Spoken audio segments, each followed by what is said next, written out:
세월이 참 빨리 지나가죠. 2022년이 마지막 주일에서 오늘 송년주일이라고 그럽니다. 특별히 예수님께서 태어나신 성탄절을 맞이하는데 오늘 아침에도 그런 생각을 해봤습니다. 해년마다 성탄절이 돌아오는데 이 예수님께서 정확하게는 25일 이날 태어났는지는 모릅니다. 분명한 건 태어난 것은 확실한데 정확한 날짜는 잘 모른다.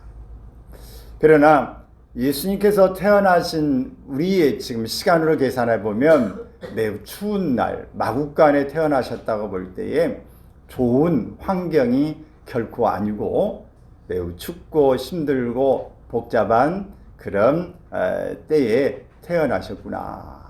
그렇다면 태어나신 이유가 뭘까? 그것은 우리를 사랑하신 하나님의 사랑이요, 하나님이 인간이 되신 성육신하신 이 사건으로 고난 속으로 들어오셨다. 인간 속으로 들어오셨다. 우리 속으로 들어오셨다. 우리를 살리기 위해서, 우리와 함께 하시기 위해서, 우리를 구원하시기 위해서 오셨다고 하는 이 놀라운 사실 앞에서 감사하다. 그저 주님을 환영하고 기뻐한다. 또 주님을 찬양한다. 송축한다는 것 외에는 우리가 드릴 말씀이 없습니다. 오늘 예수님이 태어나신 메리 크리스마스입니다. 즐거운 크리스마스다 하는 이야기입니다. 옆 사람과 함께 인사해 볼까요? 메리 크리스마스. 메리. 그래서 옛날에 우리 집에 개를 한 마리 키울 때도 메리라고 불렀어요. 옛날에는 이렇게 메리라고 많이 지었는지 몰라요. 근데 예수님이 오셨다는 사실은 무엇보다도 기쁜 일이 아닐 수 없습니다.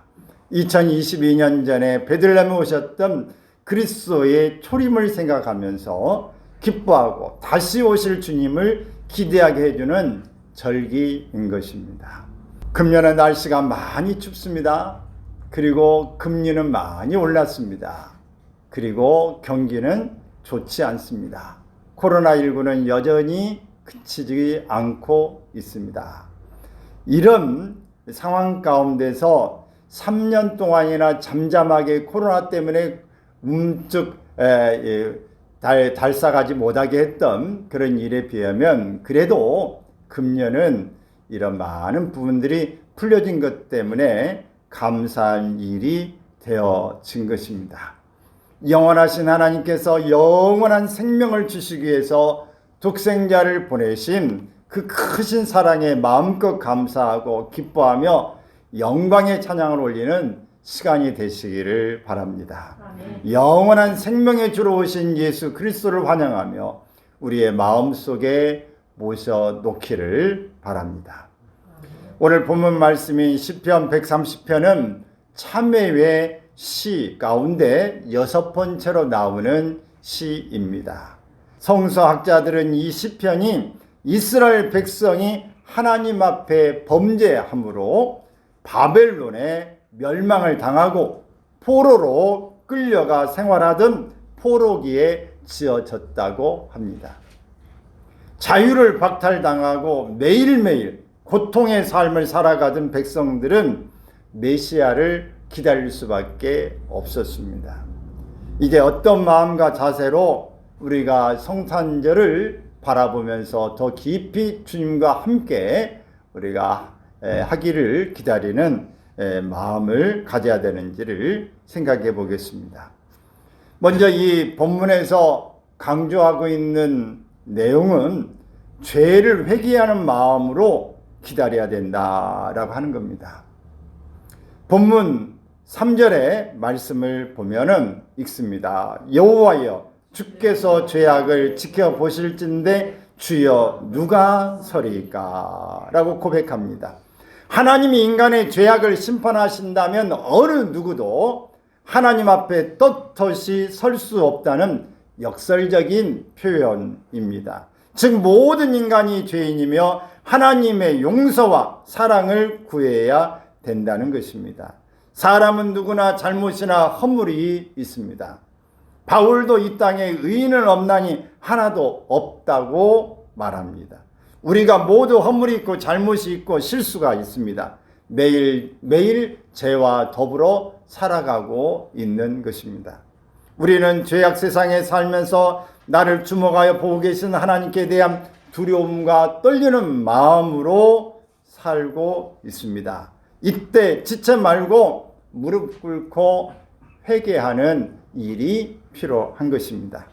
회개의 첫걸음은 죄를 인정하는 것입니다. 회개의 첫걸음은 죄를 인정하는 것이다. 다윗도 흉악한 죄를 짓고 나단 선지자에게 죄를 지적받을 때에 곧바로 내가 여호와께 죄를 범하였습니다 라고 고백했습니다. 요나도 니느웨로 가라고 하나님의 말씀을 불순종하고 반대편으로 가다가 풍랑을 만났을 때에 물고기 뱃속에 들어가서 하나님 앞에 잘못했습니다라고 눈물 콧물 흘리면서 참여하며 기도했습니다.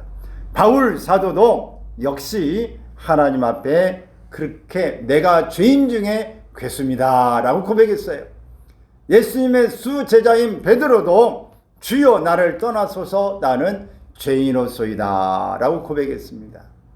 그 유명한 예수님의 제자, 사도 중에 사도인 바울, 왕 중에 왕 다윗, 또 이 요나 선지자 중에 선지자, 이런 많은 사람들이 한결같이 죄를 넘어설 수 없었습니다. 이 죄를 짓고 하나님의 음성에 들릴 때 한결같이 나는 죄인입니다 라고 고백한 것입니다. 시편 기자는 하나님이여 나를 살피사 내 마음을 아시며 내게 무슨 악한 행위가 있나 보시고 나를 영원한 길로 인도하소서 라고 고백했습니다. 진정한 회개의 마음으로 성탄을 기다리는 우리가 성탄을 맞는 우리의 모습이 되어지기를 바랍니다. 먼저 우리가 회개해야 될 것은 어떤 것을 회개해야 되는가? 그것은 구속의 주로 오신 예수님을 기뻐하고 평화를 누리지 못함을 회개해야 합니다. 여러분 진정한 마음에 예수님이 계시고 또 평화가 있으십니까? 여러분은 온전한 자유함을 가지고 계십니까? 5절 이하의 말씀을 보면 읽습니다. 나 곧 내 영혼은 여호와를 기다리며 나는 주의 말씀을 바라는도다. 파수꾼이 아침을 기다림보다 내 영혼이 주를 더 기다리나니 참으로 파수꾼이 아침을 기다림보다 더하도다 라고 노래합니다. 파수꾼은 적의 침입을 막기 위해 밤새도록 잠을 자지 않고 지키는 사람입니다. 지치고 피곤하여 아침이 오기를 애타게 기다리는 사람입니다. 시편 기자는 하나님의 구속을 열망하면서 파수꾼에 비유하여 말씀하고 있습니다. 오늘 여기 남자분들은 군대를 다녀오셨죠? 다 훈련소에서도 경계 근무를 2시간씩 보초를 쓰게 된 거. 논산 훈련소를 나왔지만은 그 도로변에 고속도로변에 그 경계 근무를 쓰는데 겨울에 갔기 때문에 상당히 추웠어요. 근데 2시간 쓰는데 아이고 시간 좀 빨리 갔으면 좋겠다. 그런 생각이 간절했습니다. 자대를 가서도 역시 추운데 한밤중에 시간 되면 깨우면은 일어나서 미리 준비하겠다가 시간 얼마나 됐나 빨리 교대했으면 좋겠다는 생각을 갖게 됩니다. 근데 이것은 아무것도 아니죠. 지금 전쟁을 치르고 있는 나라에 이 징집돼 가지고 군대가 있는 사람은 가족들은 얼마나 이 무사 귀환하기를 전쟁이 속히 끝나기를 기다리고 있겠습니까? 전쟁에 나가 있는 사람은 제발 안 죽고 살아서 빨리 전쟁 끝나고 집으로 돌아갔으면 좋겠다고 얼마나 학수고대하고 있겠습니까? 이렇게 파수꾼처럼 이 전쟁에 나간 사람처럼 경계 근무를 쓰는 사람처럼 어쩌면 오늘 직장에 근무한 사람도 시간 보면서 언제 끝나나 퇴근 얼마 남았나 기다리는 것처럼 많은 이런 비유해서 예수님께서 이 땅에 오셔서 다시 모든 것을 해방하시고 풀어주시고 자유 주실 것을 기다리는 마음이 무엇보다도 더 간절했다 하는 것을 말해주고 있습니다. 오직 예수님만 나의 죄를 사해 줄 수 있습니다. 무거운 죄 보따리를 우리가 아무리 풀어내려고 해도 우리의 마음에서 그 죄책감, 우리의 무거운 그 기억들을 다 털어버리기가 어렵습니다. 여러분, 안타까운 그런 그 이야기가 있죠. 검은 피부로 태어난 사람이 하얀 피부를 가진 사람을 보면 얼마나 부러워하는지 우리는 잘 모르죠. 얼굴 가운데서도 얼굴이 좀 깜잡잡한 사람은 늘 열등감이 있고, 어떤 면에서는 다 좀 뽀얀 피부를 보면은 늘 부러운 대상이라고 많은 사람들이 이야기합니다. 근데 이 흑인이 그냥 따타볼로 몸에 피가 나서 팍 해서 문질러 보고 아무리 문질러도 하얀 피부가 되지 않습니다. 오늘 우리가 아무리 우리의 스스로의 그 죄의 그 상처의 모습을 가운데 벗어나보려고 애를 쓰지만은 벗어나지 못하고 기억이 더욱더 새록새록 나오고 그 분노가 일어나고 수치심이 일어나는 그 모습을 벗어나기가 어려운 것입니다. 우리의 이 죄악과 근본적인 모든 것들을 우리가 벗기 위해서는 문제의 해답은 바로 예수님께 있는 것입니다. 그분 앞에 나아가면 모든 것들이 우리 해결이 되어집니다. 철저히 회개하고 예수님께서 내가 너의 죄를 사했다. 오늘 내가 너와 함께 있었다. 주님의 임재를 느끼고 우리 가운데 나타나는 모습, 음성이 우리에게 다가온다면, 환상을 본다면 모든 문제가 한숨에 다 내려놓게 되고 자유와 평화를 누리게 되어지는 것입니다. 우리의 모든 죄의 문제의 해결은 바로 예수님께 있음을 믿습니다. 할렐루야. 우리가 하나님 앞에서 이렇게 자유를 누리고 주님 앞에 있다고 하는 사실이 얼마나 감사한지 우리의 모습에 감사가 풍년이 들기를 바랍니다. 흉년이 돼가지고 죽 써서 먹는 그런 일이 없기를 바라요. 감사가 풍년이 되기를 바랍니다. 눈이 막 너무 와가지고 막 사람이 일본은 막 죽고 막 그런다는데 우리나라는 그래도 적당하게 얼마나 이렇게 참 그래도 감사할 일이, 지금 코로나19가 우리나라는 지금도 뭐 7, 8만 명씩 막 일어나고 있죠. 겨울이 되기 때문에 다시 일어나고 있지만 그래도 우리나라는 의료시설이 잘 돼서 약도 먹고 다 치료받고 병실을 넉넉합니다. 근데 중국은 우리가 한참 어려웠을 때처럼 화장터에 화장구가 부족해가지고 줄을 서서 지금도 어렵다고 그래요. 코로나19로 죽은 사람이 이 3년 동안에 세계적으로 얼마나 되느냐, 652만 명 정도 죽었다고 합니다. 우리 뭐 놀라지도 않죠. 나는 안 죽었으니까. 652만 명이 현재 죽었는데 앞으로 얼마나 죽을지 모르는데, 아마 중국에서는 지금 코로나를 지금 경험한 사람이 뭐 17%인가 20 몇 %인가 된다고 그러니까 앞으로 중국에서만도 어마어마하게 죽은 수가 나타나게 될 겁니다. 지금 다 열어놨기 때문에.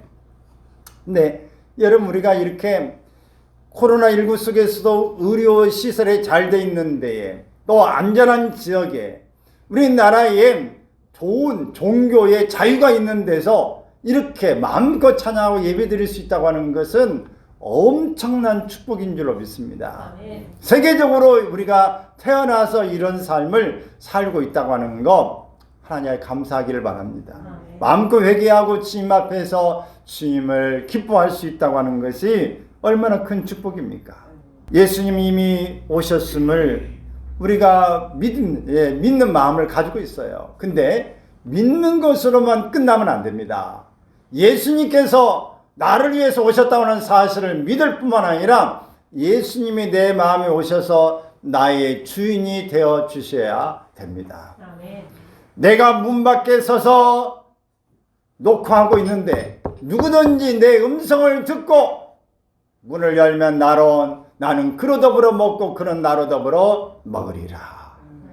오늘 주님께서 밖에 계시고 나는 따로 있고 방에 있지만 각각 자기 방을 쓰고 있고 대화를 하지 않고 살고 있다면 이것은 한 집에 사는 사람이 아닙니다.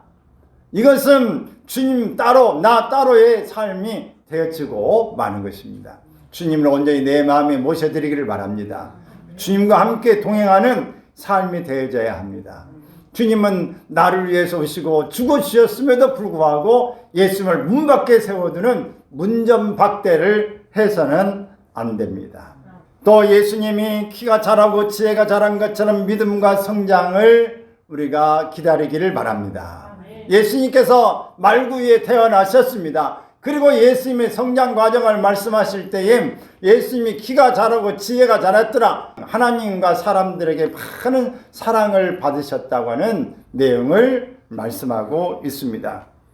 여러분, 우리가 자라면서 키가 자라지 못하면, 지혜가 자라지 못하면 근심거리가 됩니다.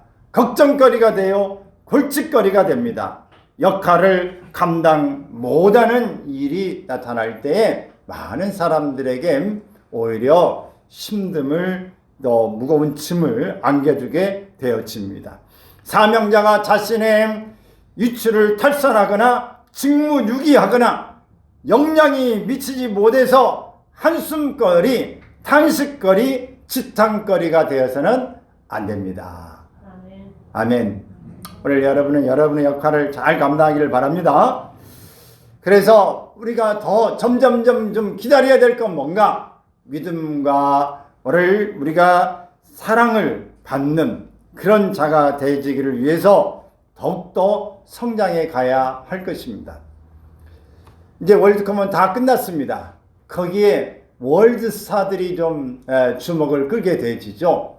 거기에 아르헨티나가 우승을 하게 되어졌는데, 아르헨티나에서 아주 메시, 리오넬 메시를 가리켜서 메신이라고, 아주 신의 자리에 올라간 만큼 메신이라고 부르죠.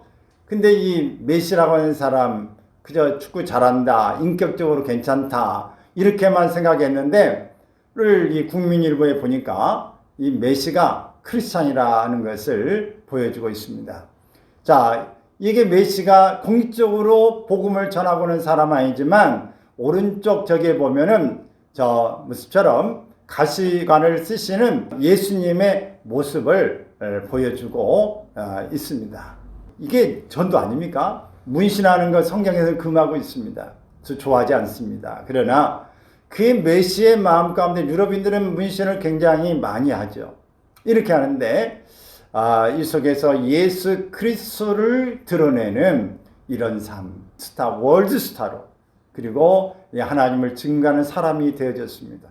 또 이 사커 축구로 유명한 프랑스의 이 결승전에 올라갔던 지루라고 하는 선수 있습니다. 이 선수는 바로 크리스찬을 스스로가 말하고 있는데, 그가 저기 오른손에 이렇게 딱 손에 써진 게 뭐냐? 그게 라틴어로 써졌는데 시편 23편에 있는 구절입니다. 여호와는 나의 목자시니 내게 부족함이 없으리로다. 이 구절을 아로새긴 거예요. 여러분, 이렇게 세계적인 그런 선수들인데 자기들이 예수 그리스도의 사람이라고 하는 것을 증거하는 삶을 살게 되어진 것입니다. 이 개막 경기 21일 날 나타냈던 에콰도르라고 하는 그 팀은 바로 첫 경기에서 골을 한 골 페널티킥으로 넣고 난 다음에 둥그렇게 모여서 무릎을 꿇고 손을 들고 기도하는 장면을 말하고 있습니다. 그게 바로 에콰도르의 미드필더 카를로스 그루에조. 이 사람의 인스타그램에 보게 되면은 우리의 발걸음을 인도하시는 분은 하나님이십니다. 하나님 없이는 우리는 아무것도 할 수 없습니다. 모든 영광과 존귀를 주님께 드립니다. 라고 이렇게 인스타그램에 말해놓고 골을 넣었을 때 그 선수들이 다 모여서 운동장에서 둥그렇게 원을 이렇게 만들고 저렇게 하나님을 향해서 손을 들고 찬양하는 모습이 참 저렇게 정말 어려운 일이죠. 이렇게 하나님을 높이는 자기의 역할 속에서 최선을 다해서 일하면서 복음을 전하는 믿음의 성장을 드러내는 사람이 있어요. 하나님과 사람에게 사랑받는 존재가 되기를 위해서 성장할 수 있기를 바랍니다. 예수 그리스도를 내가 믿는 걸로 끝난 게 아니라 예수 그리스도가 내 마음의 주인이 되어서 내가 활동하는 것, 내가 하는 모든 일을 통해서 주님 영광 받아 주시옵소서. 주님이 함께 하시고 내게 있어서 주님을 빼버리면 나는 아무것도 아닙니다라고 고백하는 귀한 삶의 모습을 나타내고 있습니다. 여러분, 우리가 성공해야 될 이유, 우리가 더 높아져야 될 이유, 바로 주님을 높이기 위해서 더 많은 사람을 얻기 위한 우리의 이 목적이 되어지기를 바랍니다. 이런 목표가 됐어요. 그저 내가 뭘 좀 잘하고 뭘 성취하는 것이 목적이 아니라 하나님을 높이는 이러한 사람처럼 되어지는 목적이, 목표가 뚜렷한 모습이 있기를 바라는 것입니다. 끝으로 예수님은 다시 오실 때를 우리가 약속하신 그대로 이루어질 줄로 믿고 기다리는 모습이 있기를 바랍니다. 신학자 폴 틀리라고 한 사람은 인간은 기다리면서 살아가는 존재다, 이렇게 이야기했습니다. 여러분의 삶이 힘들고 어렵습니까? 가정과 직장이 어둠에 쌓여 있습니까? 건강과 자녀가 문제가 있습니까? 하나님의 구속을 소망하면서 성탄을 기다리는 여러분의 모습이 되어지기를 바랍니다. 신부가 신랑이 오기를 기다리는 설렘이 있는 것처럼 예수님을 우리가 기다리십시오. 누가복음 12장 35절 37절에 있는 말씀을 보면은 시작. 허리에 띠를 띠고 등불을 켜고 서 있으라. 너희는 마치 그 주인이 혼인집에서 돌아와 문을 두드리면 곧 열어주려고 기다리는 사람과 같이 되라. 주인이 와서 깨어 있는 것을 보면 그 종들은 복이 있으리로다 라고 가르치셨습니다.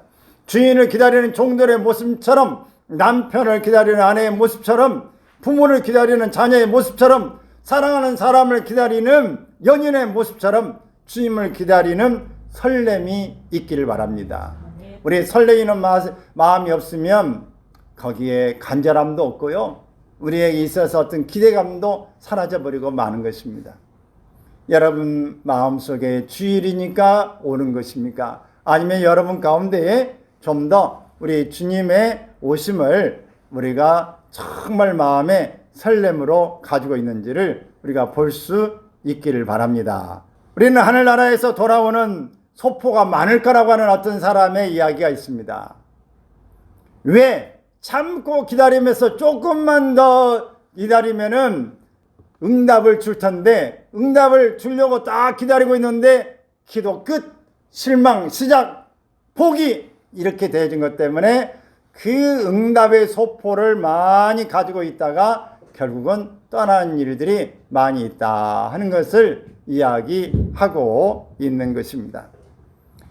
여러분, 우리가 주님이 오실 것은 그렇게 오랜 시간이 되지 않아서 다시 오실 줄로 믿습니다. 약속하신 건 반드시 이루어집니다.